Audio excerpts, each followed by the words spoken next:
Welcome to the Brave Feminine Leadership podcast. I'm your host, Melissa Hamilton, and this is where we get to have conversations, delicious conversations with global leaders and dive into all of their wisdom and perspective on life and leadership. And today I'm absolutely thrilled to be joined by Kieran Flanagan. Kieran, welcome. Thank you, Melissa. It's amazing to be here. Now, let me share a little brief bio so people not only get a feeling about who you are, but also maybe what we're going to talk about today. So Kieran Flanagan helps smart people be more people smart, because let's face it, wasting time, energy and effort trying to change people is hard work and expletive inducing. You can use some of those expletives if they feel appropriate, Kieran. Instead, Kieran helps us better understand people, what drives them, moves them, and lifts them, so that we can stop trying to change them and instead change the way we motivate them, connect to them, and lead them. In short, she takes people from annoying to amusing. I love that. I road tested that I had a girlfriend join me for lunch before we were recording this podcast. And I said, this person takes people from annoying to amusing. And she instantly said, we need her. Well, we love that. So Kieran, tell us who you are. It's so good to have you here. Tell us who you are as a human being. Oh, such a big question. I mean, let's start with an easy question, right?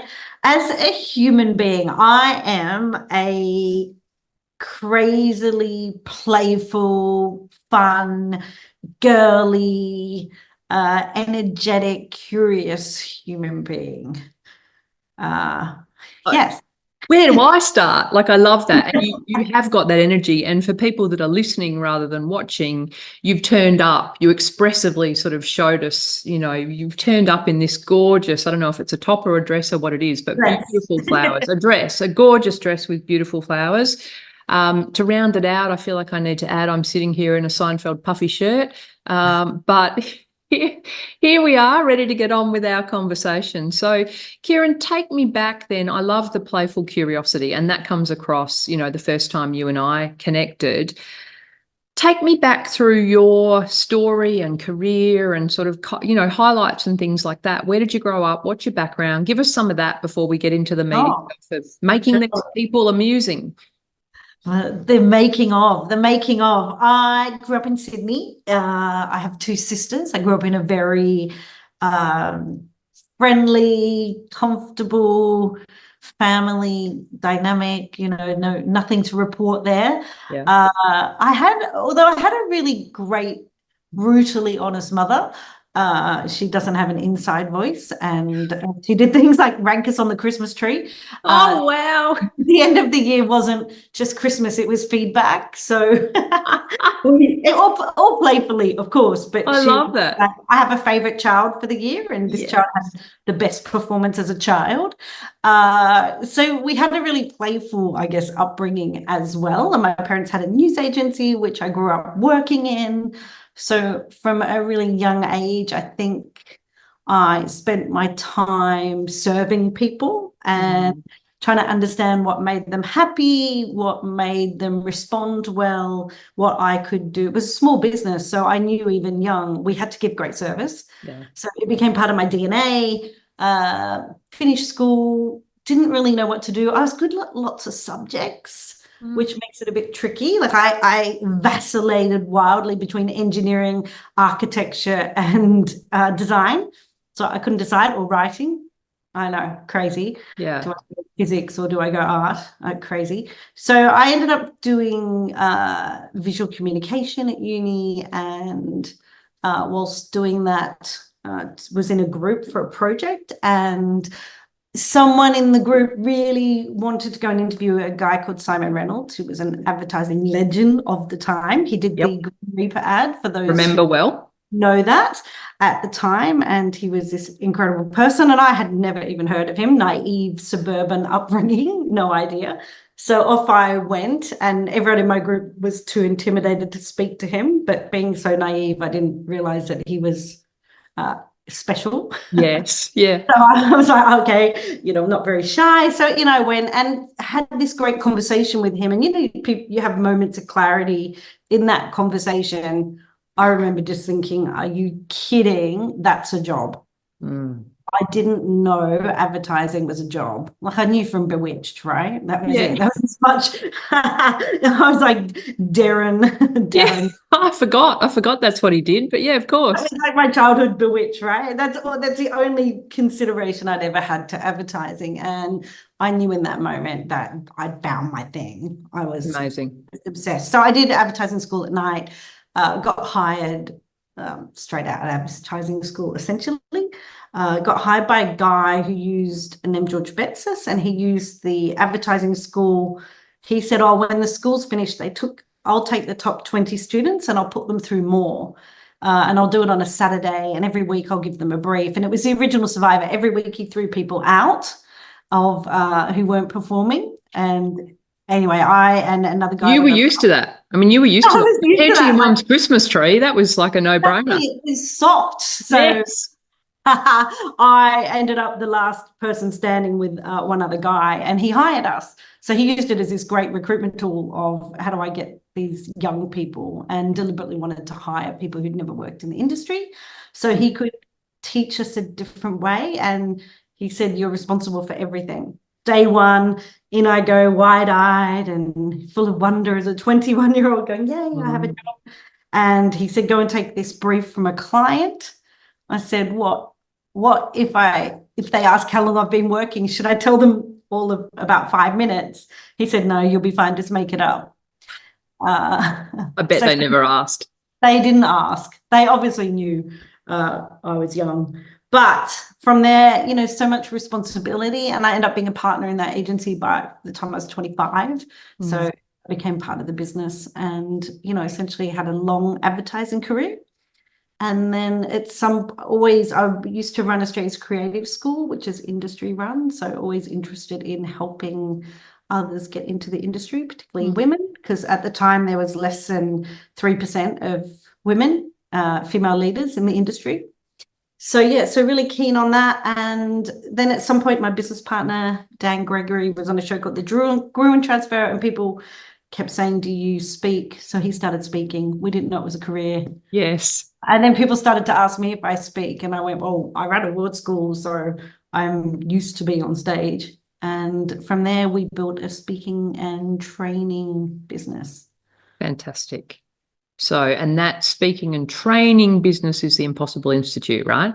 That is correct. And the behaviour report is part of that. The behaviour report. Okay, fantastic. So, all right. Well, I remember you telling me that you started to get, through your career, you started to get, well, actually, it went right back to your news agency that you were working in, but increasingly interested into the people side and the sort of strategy side and human behaviour. Yes. And, well, one thing you said to me that piqued my interest was, you'd get these briefs where you had to pull together 7 words, the 7 key words that were going to motivate a human. Well, there's not a leader on earth that doesn't want to know those 7 words that motivate a human. So tell us about that.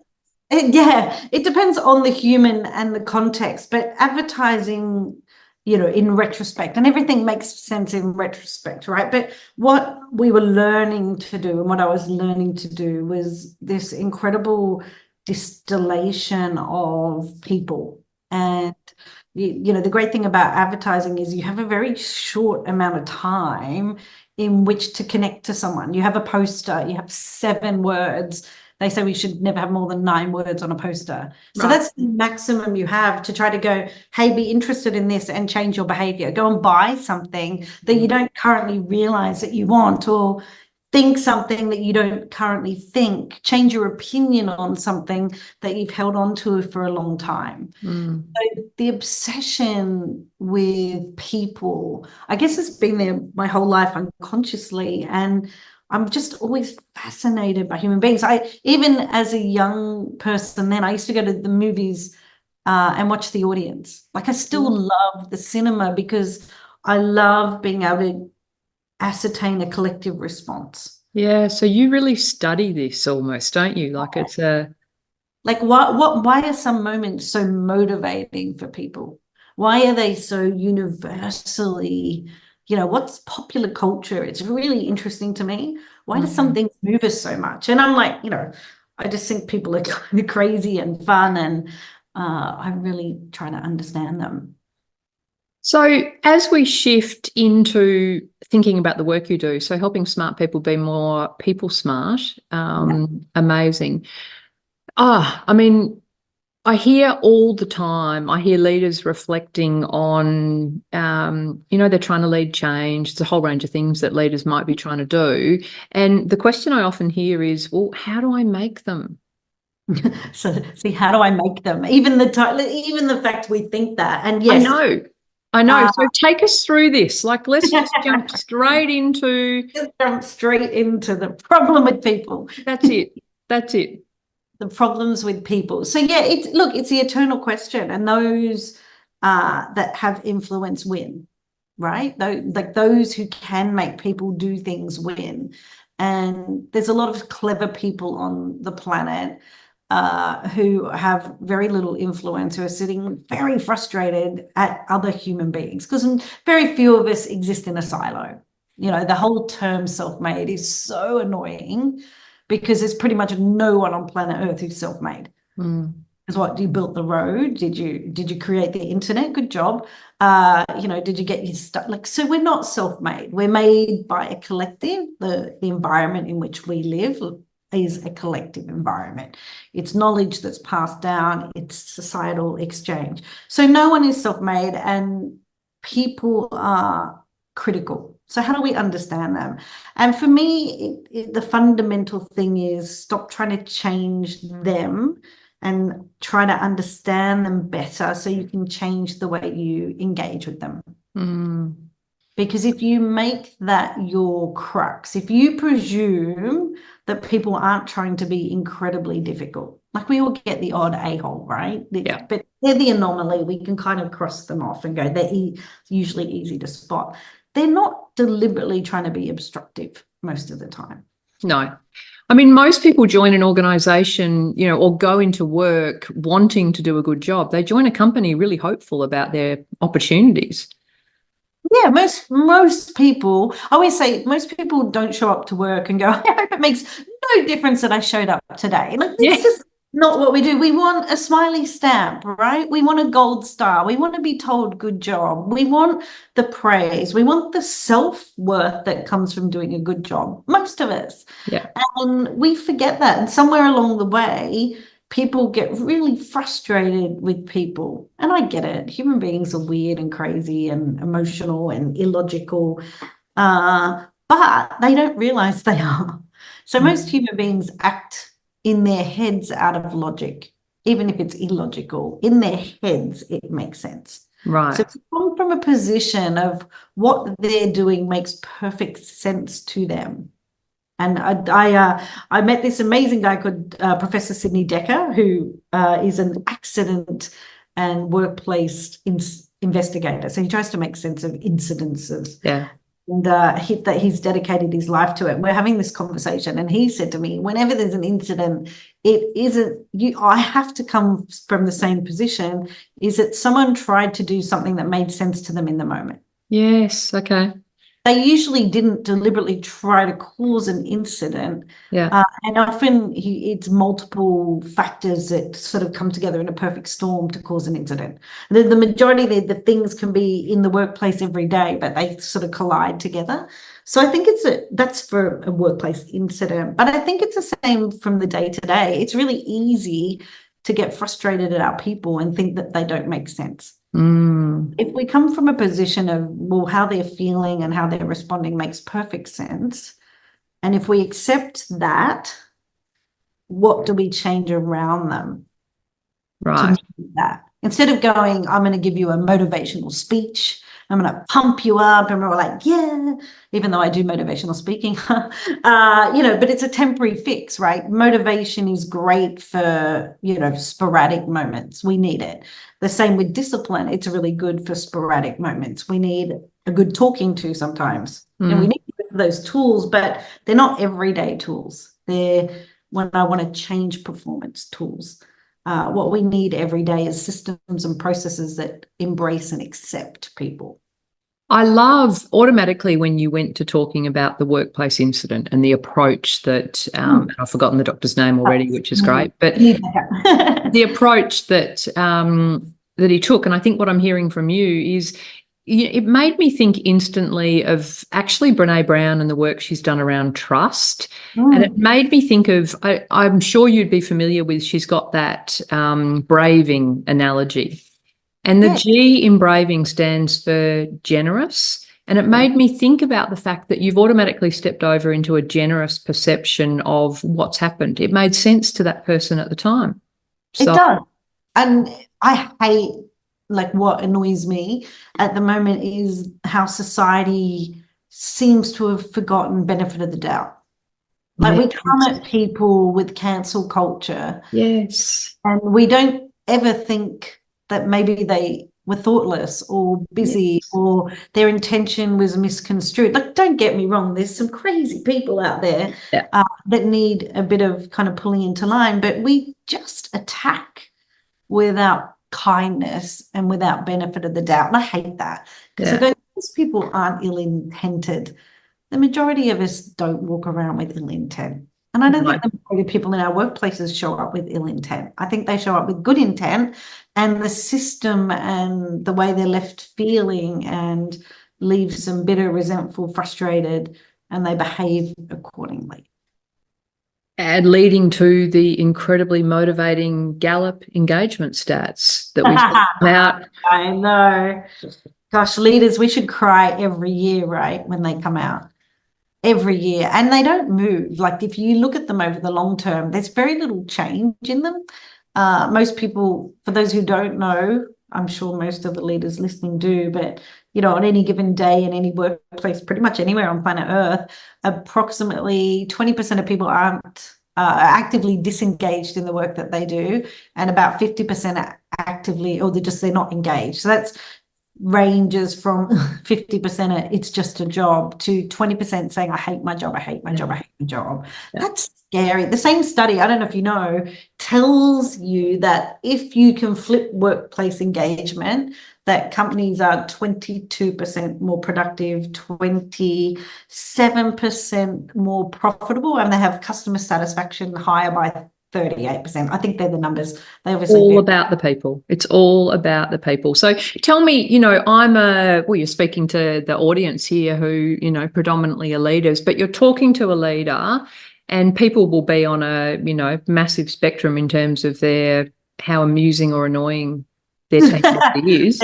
Right. Where do you start with people? So when you talk about this, what are some of the key things that you think it's really important? You talk about designing for systems and processes and things like that, and not people. Take us into that, Kieran. Yeah, look, and I'll start with I'll give you a couple of stories, and I'll start with some simple ones. The more, I always say, design for real, not ideal. So most of us design systems and workplaces around a good day. We're like, when people are motivated and, they get in and they do their work. But what if we imagined a bad day? Like the airline industry designed for a plane to fly on one engine. Like my business partner, Dan, and I were talking to Richard de Crepney, who was a pilot who landed the big Qantas plane with a hole in the wing. Yes. Yeah, remember him? Yes. Obviously not an ideal thing to have happen. And he, is very humble, of course, but an incredible leader who made great decisions and communicated with the passengers the whole way and let them know what was happening. But he also said, hey, the plane is engineered to pretty much stay up no matter what. Like, we presume failure in the systems, and how do we keep it afloat? Like, if about 50% of your staff didn't show up, would your organization run? Mm-hmm. If 50% of their kind of thrust doesn't show up, the plane can still get where it needs to go safely. Gotcha. But we don't tend to think of that in our organization. So if we design for real, not ideal, and we design almost for the worst day, if our system works, McDonald's is a great example of it, right? How do you get disengaged teenagers who don't really care about the job to still be able to give you decent food and consistency? They've kind of done a good job of that. But we don't tend to take that thinking in. So I always say start with that and then swim with the current of human nature. So my husband, who sadly passed away a few years ago, but we live in a 4-story terrace house in inner Sydney, right? And we park our cars on the basement level. You come up a level to the living. We're sitting in the living, or not in the living. I'm sitting in my office, but that level. And you go up 2 levels to the bedrooms and bathrooms and things. Now, you can imagine at the end of a long day of school and work that we come home and human beings, we naturally have stuff, right? Yes, so we do. We have stuff. Periphery of life stuff. So we come up the stairs, and we have stuff and we're tired and we know we should go upstairs and put it away, but we don't, right? So consequently, over time, it looks like we've been robbed. Yes. Right? The house is a disaster, and I was like, guilt. I will not pan my camera away from where we're looking right now. Exactly. This is like show the world bit. Yes. So it's a human problem, right? We know we should put it away as we go, and so anyway, I'm like, oh, this is very embarrassing. In the judgment era, if people come over, I'll be ashamed. So not my real friends, they won't care, but the kind of friends might judge me. So anyway, I'm like, oh, I need to motivate the family, right? Okay, we just need some motivation and a pep talk. So I get a reward chart, right? And how will I make them? How will I make them? I get a reward chart. I go, you know what the key is here is reward. Get a beautiful reward chart. Everyone who's bought one, they're very exciting when you get them out and they're shiny and new. And I said, if we get a gold star every day for putting our stuff away, at the end of the week, we'll get gelato from Cow Moon in Enmore. If anyone hasn't been, go. It's amazing. So day 1, we get a gold star. Day 2, gold star. Day 3, we can't find the gold stars. They're buried in stuff, right? Yeah.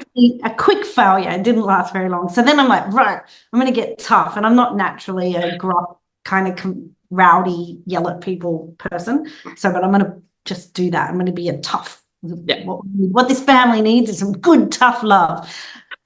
So then I try yelling and my husband cries and really bad. I'm really sorry. It's okay.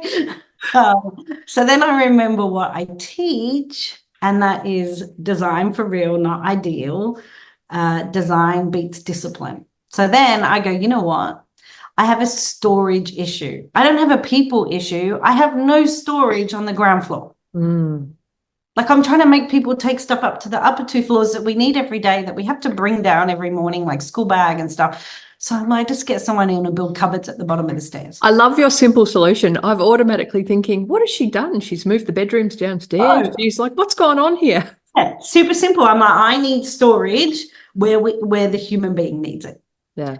So building cupboards at the bottom of the stairs is a better approach than motivation, discipline. Yeah. And that's the principle of it, is we know we need to do it, right? If you've got a long haul flight to take, how many people put their alarm clock over on the other side of the room because you have to get out of bed, right? And you have to run across the room to turn it off. Yeah. Because we know the day, like when it matters, we kind of intuitively know what to do. But we don't apply it to most of our lives. And we certainly rarely apply it in the workplaces.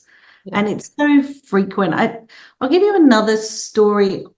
I read this story about Houston Airport, and Houston Airport had a problem. And the problem was they had an incredible amount of complaints about how long it took for the bags to get to the carousel. Right. Every day, flooded with customer complaints every day, day after day after day. And, traditional thinking is to blame the people, right? Too slow. These handlers are hopeless. They're too slow. They need to step it up. You're ruining our reputation. Customer complaints are your fault. So they looked at that and they got really minor improvement. But then when they really looked at the data, so they started to, measure everything. And they actually found that they were pretty average on delivery time across the world's airports. Their handling was pretty much average, but their complaints were through the roof. And what I love about this story is, again, it's a design problem. They didn't have a people problem. But, you can imagine as a leader, it would be really easy to be really angry at your baggage handlers all the time. What they did and what they realized was that they ended up moving the luggage carousels further away from the gates. When their design of their airport meant people only walked for 1 minute to get to the carousels. Yes. So they moved the carousels further away and the complaints disappeared. So many benefits there. I mean, also health so and well-being of everyone arriving into Houston. I mean, you automatically step counts up for the day. Yeah. But they didn't have a baggage handling problem time. No. They had a perception of time problem. Yes. And so often as leaders, we don't actually ever find the real problem that we need to solve. So, and we tend to go on to people problem. It's often not a people problem. Yeah. Well, it's a people problem in some ways because their customers had a perception problem. So I love that. So the more we can dig in and presume, again, the right things from people, the more we can design a system that works better. The other interesting thing for me as I listen to you talk about that is often still the leaders think that they have to solve the problem. Yes.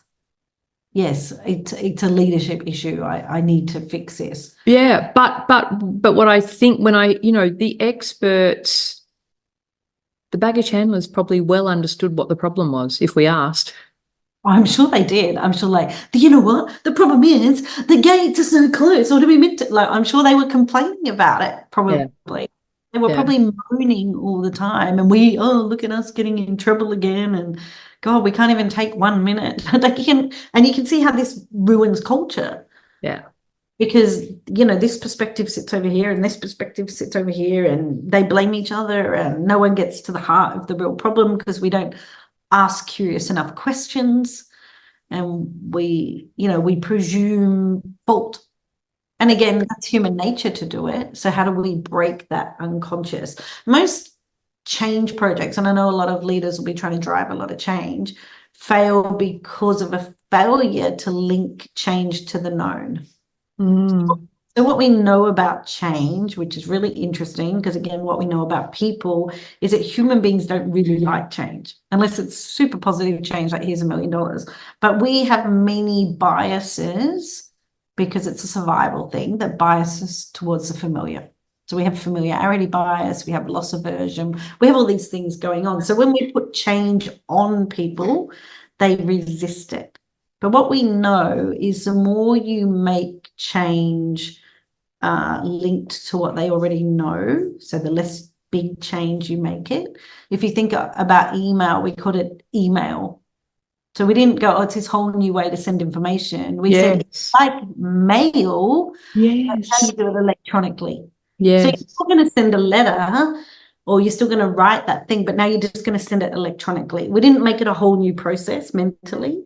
So the more we can do that, the more likely we are to have change. My business partner, I wrote a book called Forever Skills. And we always say the problem with change is that we only look at change primarily from 2 spheres. So we tend to look at what's changing a lot. We talk about it on trends and AI coming and robotics, and as leaders, we need to be across what's changing, and we do.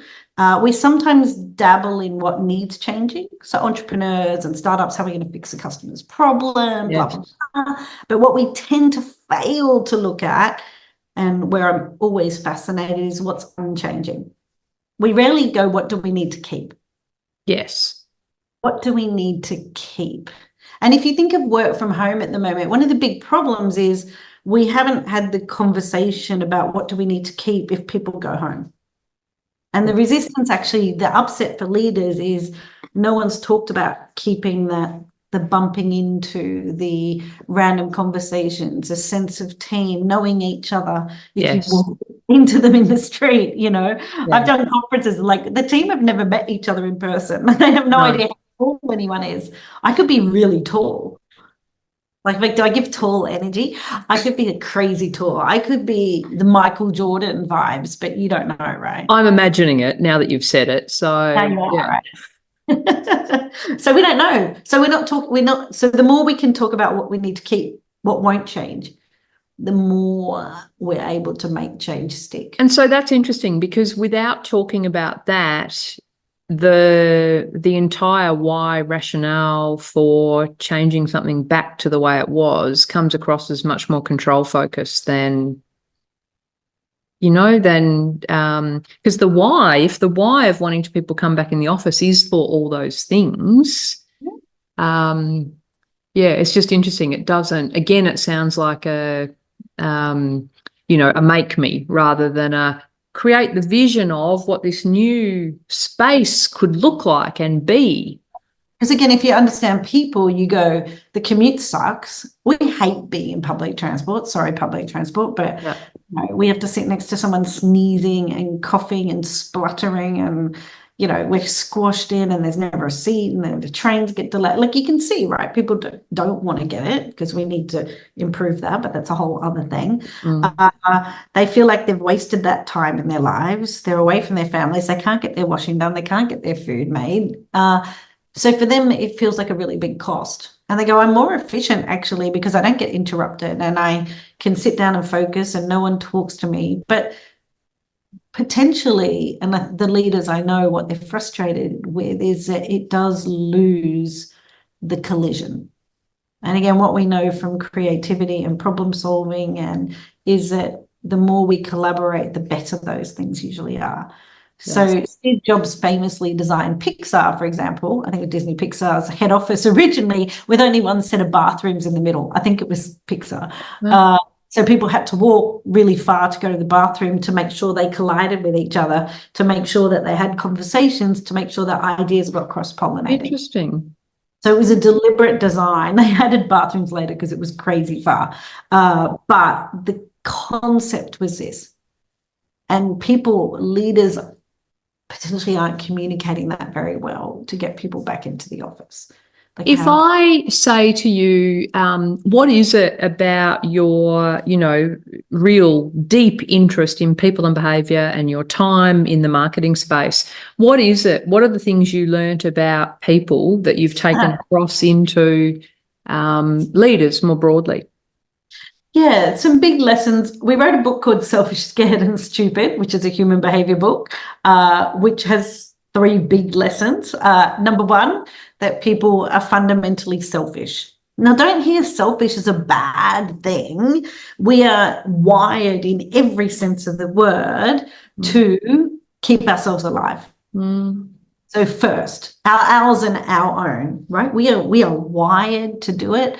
We can't help it. We just unconsciously do it. So human beings naturally bias towards what's in it for me. We do the thing that matters to us. We're kind of, at the moment, having some interesting conversations you see in the media where people are getting frustrated that other people don't care about what they care about, which is interesting to me because I go, well, naturally people, I can't believe it takes a man to become a dad to care about, women's roles in the workplace. And I'm like, well, of course they care more when they have to eyeball. Imagine having to tell your 5-year-old daughter, like, sit down here, honey. Yes. Let's tell you that in your lifetime, you're far less likely to be a leader. You're probably likely going to get paid less than the boy in your class. You're probably going to get less opportunity. You're more in danger of being violently assaulted. Like, imagine as a dad having to tell your daughter that. Of course, that motivates you to care more. Like, we all have enough to care about. My business partner, Dan, always says that. You don't need anything else to care about, right? Do you go, hey, you know what, Melissa, have you got room to care about other stuff? Yes. So why not let self-interest care? Like, if we all cared deeply about the things we cared about and we all did something about it rather than just complained, we could transform everything that needed to be transformed. Just do it with the people who have vested interest to lead it. That doesn't mean I don't care and I don't help, but why not let it? So that bothers me. So number 1, people are selfish. Then that's okay. So let's understand that and work with what do they get out of it. Always walk into a conversation and go, what's in it for them? Always. What do they want? Number 2, people are scared. So they act out of fear more than courage. Again, we're wired to stay alive. So we're much more likely to be afraid than brave. Absolutely. Most of us don't speak up. Most of us don't change the system. Most of us don't have a tough conversation. Most of us are because of a lack of courage, because we're afraid. There's more arse covering in corporate culture than anything else. Absolutely. That's okay. Again, if we approach it with no judgment and go, well, if we don't make it wrong. And number 3, that we're stupid. You only have to look at the internet to see that. Human beings are fundamentally stupid. And now I don't really mean actually stupid, although lots of us do stupid things. I mean, we look for the easiest, simplest way to get something done. So we're like, how minimal an effort can I put in? Interestingly, even our physiology is designed for this. So we are fundamentally designed to not use energy that we don't need to. There's a whole term for it. I can't think what it's called. If you Google it, there's a term for it, where it's actually a physical term. We're designed for minimizing effort. Right. So in our physiology, this is who we are. We didn't need a remote control, right? We perfectly could change the channel, but I always say laziness is the mother of all invention. Yes. I actually don't think it's necessity at all. We are constantly going, oh, a drive-through sounds good. Like, do I have to get out of the car? Like, think about it. Hot water delivered to my house, pipes. Why did we use pipes? Because we had to walk to the well. That was a trek. I saw one the other day that was an automated iPad page turner when you're reading a book in bed. See? Laziness, a mother of all invention. Yeah. And that's okay. There was nothing wrong with it. No, I was going to say there was part of me that thought, oh, that's appealing for winter. The hair gets cold, right? Absolutely. The things we have is absolutely laziness induced. So the more we understand that, right? We got people are scared, they're afraid for their jobs. Yeah. People are worrying about themselves primarily. Even giving to charity is a huge act for most of us because we like how we feel. Again, it doesn't negate the act. And if people feel good when they give, yay. I did a campaign for the Cancer Council that was the most successful campaign they'd ever run at the time. And we made it using this principle, which was, who will you buy a daffodil for? Yeah. So it wasn't like help the poor kid with cancer. Again, terrible. Yeah. But usually we show the sad story and go, please care. But what we did was go, you probably know someone with cancer because 1 in 3 people in their lifetime will have cancer, which means 2 in 3 people will know someone. Yeah. So we're worried about them. So we went, who will you buy a daffodil for? Buy it for someone you care about, not some stranger that you don't care about. That's so clever. And I just increasingly, pause for a minute off of the subject we're talking about. I just increasingly have so much respect for marketing as a profession to unlock so many things, really good things. It's still for good, right? If marketing at its best is a bunch of clever people who really want to understand how to persuade. At its worst, it sells people crap we don't need. But again, do we need it? I don't know. I tend to not have judgment for that if it's popular. But I try to use my skills for good, right? Yeah. Now, okay, so you've given us the selfish, scared, and stupid. I'll give you a sec to think about them. Well, what do you say to leaders are the things to do? With a little brief intermission about, I'm not sure I should be taking advice from him, but across my desk today came a recent article out of Harvard Business Review. And this article was Tom Brady. So for those that know Tom, the greatest of all time quarterback. And this was his leadership advice. And there were some things in there that were really good and actually really lined up with what we're talking about. So it was kind of, how did he lead a team? And he's partnered with a leadership expert to reflect it and whatever. But it just feels like it fits in with what we're talking about. Number 1 was trust, which comes from caring. There was a team first, appreciation, setting standards around culture and effort, recognising individuals. Yes. And the thing that was interesting about that was it went on to talk about recognise the fact that individuals are motivated by their own selfish needs. So, and for him, it was the example of, if he passed to the same person all the time and the team ended up winning the game, well, that's good, the team wins. But the individuals who didn't get the passes and didn't get to score, no one's talking about them, and their future career prospects are damaged as a result and things like that. So you probably didn't expect me to throw Tom Brady into the conversation, but now that he's here, now that Tom's here, what do you say to leaders knowing this, pulling this together? How do you say leaders need to engage people? So how do you say we need to actually work and turn people from annoying into amusing? Let's get there. Let's get there. So number one is get to know them. And that sounds really obvious, but get to know them, and not just know them as you deliver this to me, but notice what they light up around. Notice what they talk about when they're not talking about work. Notice what they care about and share about, because what they do will give you a lot of clues and cues to what they care about and what motivates them. The more you understand what motivates them, the more you can make your message, your conversation right into the thing they care about. So it's kind of, listen with two kind of heads on. One is, what do I need to get done, but what do I need to know to make you to do it? Because people speak in hashtags. They'll often tell you what motivates them if you listen.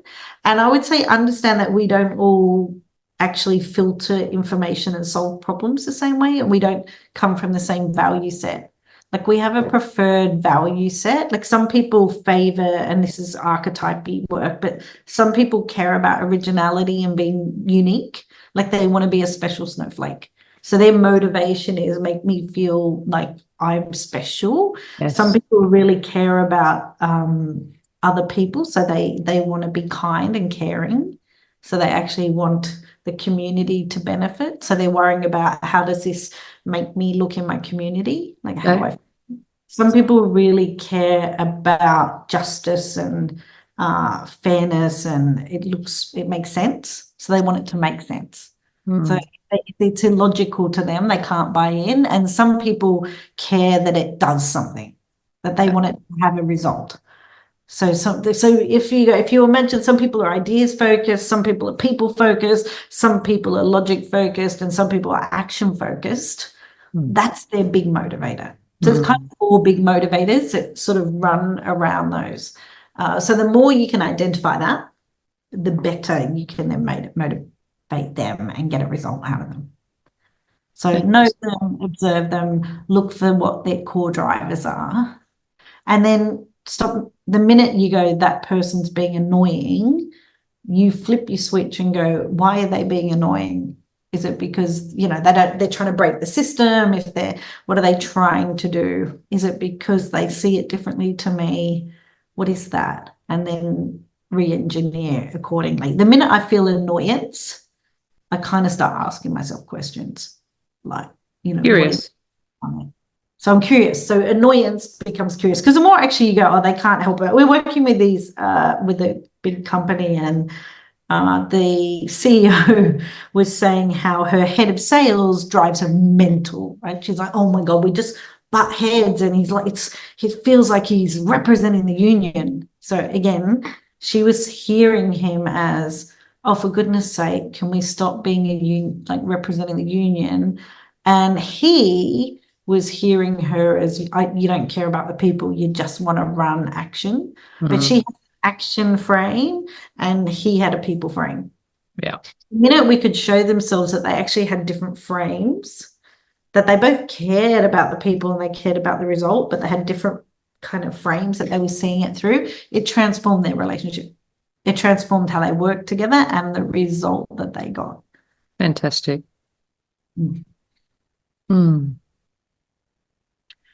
Leadership is hard. I mean, it's an absolute privilege, but it is really challenging.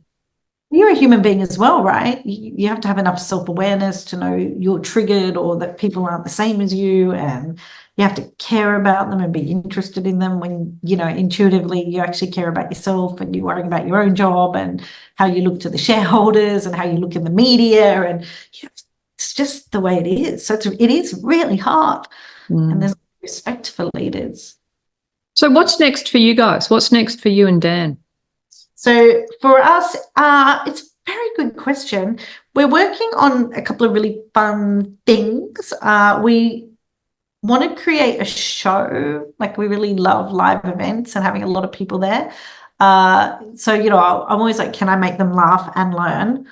So writing a lot of comedy, because, you know, it's a really great way to transmit information, is brevity, and, you know, a spoonful of sugar really does help the medicine go down. Thank you, Mary. So working really hard on making concepts sticky and fun to be part of. Fantastic. Something we are big on is, I call it edutainment, but how do we create entertainment and education and mush them together in a really cool way? I love that. I love also, I wanted to, well, there's two things I'm going to call out. I asked people some questions before they come in and join us, and there's two of yours that, I mean, they all resonated with me, but there were two that I thought were interesting for us to touch on. The first one was the best leadership advice you ever got. Oh, yeah. So, you know, you think people look at you and see who you are, but often they don't look at you and see who, no, hang on, often they don't look at you and see who they are scared they are not. So they look at you and see who they're scared they're not, rather than look at you and see who you are. Yes. So don't let the opinions and criticisms of others stop you. Where did you hear it, and how did that kind of impact on you? An amazing mentor called Annie Hark when I was in my early 20s in advertising, and I was made creative director, which, you know, is a big deal. As I think I was like 23. I was a kid, and I looked and sounded really young, and I have really playful energy. And I mean, this is terrible advice I was given. It was about the same time, though, just to contrast. I did this program, and the woman that ran it, I clearly annoyed her. And she's like, you need to grow up. You need to be more sensible. You need to own your female power and be a woman like you're a girl. And I remember I'm still a girl, right? That's who I am. She's told me to wear no underwear to work. Right. That's... You didn't give me that leadership. You didn't give me that leadership advice.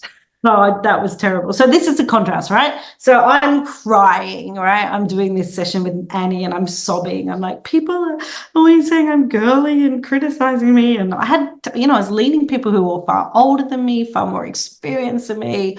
I'm a kid and I've got this big agency and big global clients like Coke, and, lots of responsibility on my shoulders. And I'm crying, and she looks at me and she goes, Kieran. I said, yes. She said, you don't understand what's going on here, do you? And I said, no, I'm just not good enough. And the spiel, the heartbreak. And she said, no, you think people look at you and see who you are. But that's not true. They look at you and they're so scared because they see who they're not. Like, do you understand? It's got nothing to do with you. It's all about them and their fear that you're still playful and you're young and you're feminine and you don't care, but you can still lead and get these incredible results. It's very intimidating for them because they're trying to put on a facade and not show up as who they are. What an incredible mentor to have at that stage in your life and career. Like, how amazing. Everyone needs someone like Annie in their lives along the way. Thank you, Annie Hark, if you ever happen to listen to this. And, again, she probably has no idea that so stayed with me, because I had it for a long time because I looked and sounded young. Yep. I'd have to walk into boardrooms and be like, hey, can I have some millions of dollars, please, to make this idea that I drew on a piece of paper? Yeah. Trust me, give me your money. I say a similar thing. Like, so many people I know are scared about turning up and doing something different. They're known for being a certain thing or something like that, and then they want to pivot their career or they want to do something different, or, insert here, whatever it is for people. And inevitably it's fear that stops them, and it's fear about what other people are thinking. And I just say they're really not focused on you. I once was doing a panel and it wasn't my answer. And I'm so sorry to whoever it was. I can't remember who it was. But someone asked them essentially that question, and they said the best advice they were ever given is, wow, you think that people are thinking about you all of the time? They are so busy not thinking about you. Like, wow, how egotistical of you to think that they're thinking about you all of the time. But we do.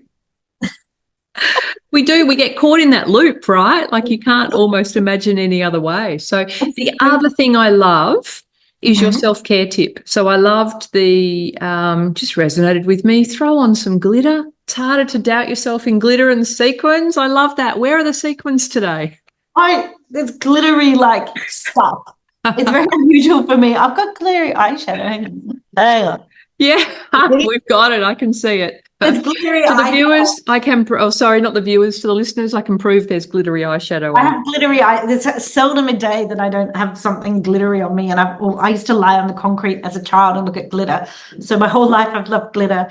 So for me, I just like, you know what? Put on something that makes you feel you can't be miserable in. How do you doubt yourself? If you show up in glitter, you're just going to have to wear that. And so the more sparkly I am, the more I am going, I need some glitter in my life. So yes, put on some glitter, everybody. And, I used to everyone used to be like, you have to drink, corporates will never give you work. You need to show up in, proper attire, basically. And I just, for a while you listen and you go, oh, maybe I should try to. And then I'm like, there's no hiding this. No. Not hiding this at all. I can't. I do with some friends. Like I run some training. Well, we used to run some trainings for EY, and we all show up in the most glittery stuff ever. And you see us walk into the foyer, and people just go, "Oh, we're not expecting this." But again, they love it, and it's all about how do you just lean into you, obviously in the context of appropriateness, but I'm all for dressing how you feel. Kieran, I love it, and I love our conversation, and we could talk forever, I know. You and I, we were introduced by the wonderful Tammy Medard, who, if people haven't listened to our conversation, they should. She's incredible. But she said, you two have to meet. So trust her. So it was exciting to meet you. Can I ask you the final question I ask everybody? Give us the name of the podcast. So what does the term brave feminine leadership mean to you?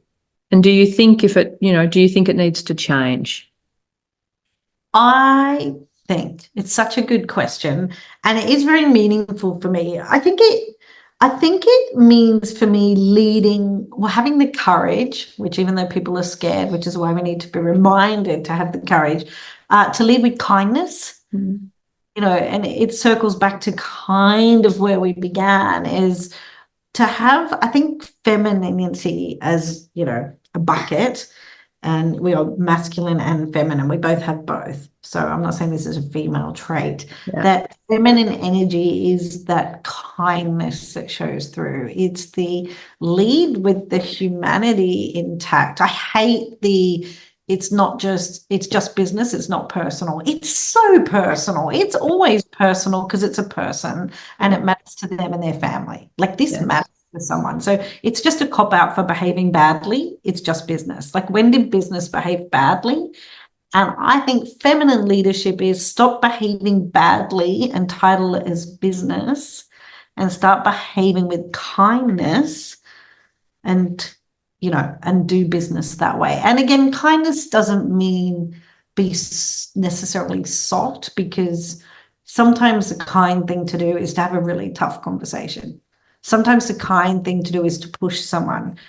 Kindness isn't always bubble baths and meditation and I'm going to send you flowers. Sometimes kindness is to say, hey, do you know what? When you say this, the rest of your team hate you. Mm. Someone said to me, they're like, you use I too much. Like, I had a boss who said, you say I, and I'm like, oh my God, do I? I didn't even notice. Yeah. But if you'd not told me that early on, like if you hadn't been kind enough to point it out, it wasn't mean. It wasn't like you suck as a human being. Yeah. Like, you're really clever. And when you present ideas from the team, you say I, not we.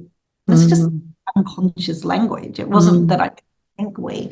So that for me is brave feminine leadership. It's do it with the kindness to grow the person and bring out the best in them. Kieran, thank you so much for joining the conversation. I've loved our time together. Thanks, Melissa.